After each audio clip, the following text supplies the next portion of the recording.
wabarakatuh. Halo teman-teman semuanya, selamat datang di podcast kami yang berjudul Living Together dalam Perspektif Islam.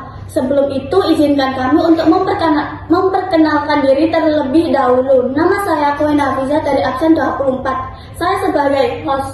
Saya Fanya Naswa dari absen 34. Di sini saya sebagai host. Saya Muhammad Nur Fariza dari absen 16, saya sebagai narasumber. Saya Muhammad Erlang dari absen 17 sebagai narasumber. Saya Raditya Rifita dari Bawah dari absen 25. Saya juga berpendapat sebagai narasumber. Sekarang ini banyak banget fenomena living together atau hidup bersama tanpa menikah.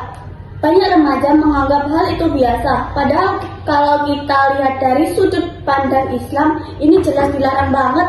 Benar banget Afis, budaya seperti ini seringkali muncul karena pengaruh media sosial dan kurangnya pemahaman agama. Nah, kita akan bahas lebih dalam bersama teman-teman kita hari ini. Menurut saya, living together itu bisa menimbulkan banyak dampak negatif seperti rusaknya moral, hilangnya rasa malu, bahkan dosa besar. Setuju, dalam Islam Allah sudah menegaskan dalam Al-Quran surat Al-Isra ayat 32. Artinya bukan hanya berbuat zina yang dilarang, tapi juga mendekati hal-hal yang bisa mengarah ke sana, termasuk living together. Ya, dan kalau kita lihat dari sisi sosial, perilaku seperti ini bisa membuat rusaknya kepercayaan dalam keluarga dan masyarakat. Karena itu penting banget menjaga batas pergaulan.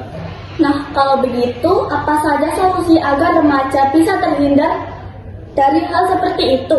Solusinya adalah memperkuat iman, memperbanyak ilmu agama, dan memilih teman-teman yang baik. Selain itu, kita juga perlu menghindari tontonan atau konten yang bisa menjerumuskan ke pergaulan bebas.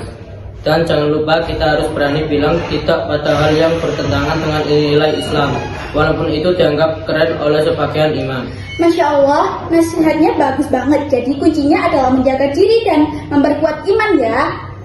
Dari pembahasan hari ini, kita bisa simpulkan bahwa living together bukanlah gaya hidup yang benar, melainkan sesuatu yang dilarang dalam Islam dan berakibat buruk bagi diri sendiri serta masyarakat.